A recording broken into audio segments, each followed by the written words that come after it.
Hi வாங்க, இன்றைக்கி என்ன பார்க்கலாம் அப்படின்னா ராகி மாவு. இதில் வந்து கேப்பை ரொட்டி சுடலாம். ராகிங்கிறது கேப்பை தான், சரிங்களா? அப்போ உள்ளவங்க கேப்பைன்னு சொல்லுவாங்க, இப்போ உள்ளவங்க ராகின்னு சொல்கிறாங்க, அவ்வளோதான் வித்தியாசம். கேப்பை ரொட்டி எங்கள் வீட்டில் செய்ய போகிறோம், வாங்க செய்யலாம். இப்போ எல்லாம் மாவு போட்டாச்சு. அதுக்கடுத்து இதுக்கு கொஞ்சம் சால்ட்டு போட்டுக்கலாம். இங்கே பாருங்கள், சால்ட்டு, ஏன்னா உப்பு இருந்தால் தான் எதுலேயுமே வந்து டேஸ்ட் எடுத்து கொடுக்கும். அதனால் கொஞ்சம் லைட்டாக தண்ணி தொளித்து அப்படியே பிணைஞ்சிக்கலாம்.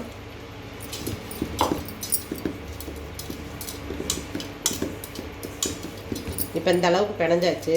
இங்கே பாருங்கள், இந்த மாதிரி பிணைஞ்சதுக்கப்புறம் இது கூட முருங்கைக்கீரை ஒரு கையில் இந்த இவ்வளவு,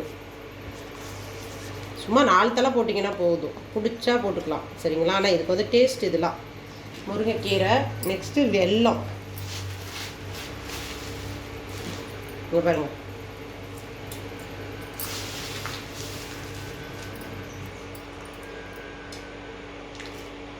இல்லை மாவுது, நான் கூட வேறு ஏதோ பண்ணிட்டு. அடுத்து வர மிளகாய். இங்கே பாருங்க, குட்டி குட்டியாக ஒரு 2-3 மிளகாய், அதாவது இனிப்பு காரம் எல்லாம் உப்பு எல்லாம் சேர்த்து செம்ம டேஸ்ட்டில் இருக்கும். அது கூட சீரகம் வேணுன்னா ஆட் பண்ணிக்கோங்க. சீரகம் வந்து ஏன் போடுறோம் அப்படின்னு பார்த்தீங்கன்னா, மணமாக இருக்கும் கொஞ்சம். அது சீரகம் எல்லாத்துலேயுமே ஒரு மனம் இருக்கும் இல்லையா, அந்த மனம் இருக்கும்.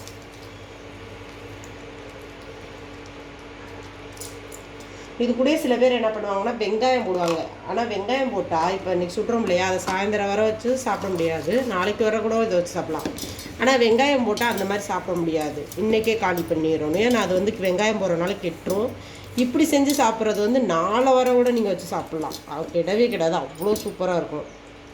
ஏன்னா இப்போ நம்ம செஞ்சோம், சப்போஸ் வீட்டில் ஆள் கம்மியாக இருக்கும், மாவு அதிகமாகிடுச்சு அப்படின்னு வச்சுக்கோங்களேன், அதிகமாக செஞ்சுட்டோம் அப்படின்னா வேஸ்ட் ஆகாமல் நாளைக்கு வச்சு சாப்பிட்டுக்கலாம்.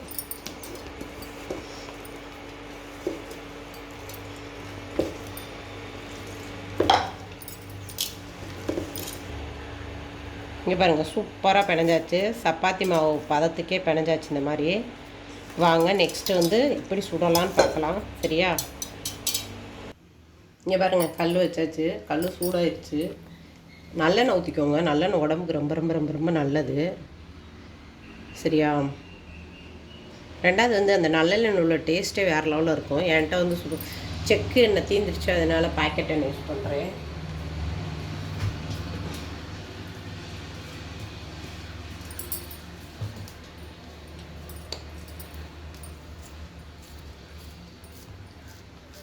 இது மாதிரி ஒரு சில ஒரு தட்டில் வச்சு பண்ணிக்கோங்க, சரியா?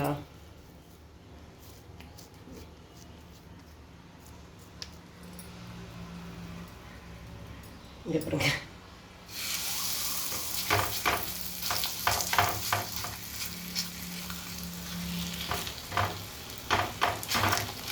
இப்படி வச்சு எவ்வளோ, அதாவது மெல்லிசாக வேணும்னா மெல்லிசாக தட்டிக்கோங்க, தடமாக இருந்தாலும் ஓகே அப்படின்னா தடமாக தட்டிக்கோங்க, ஓகேயா?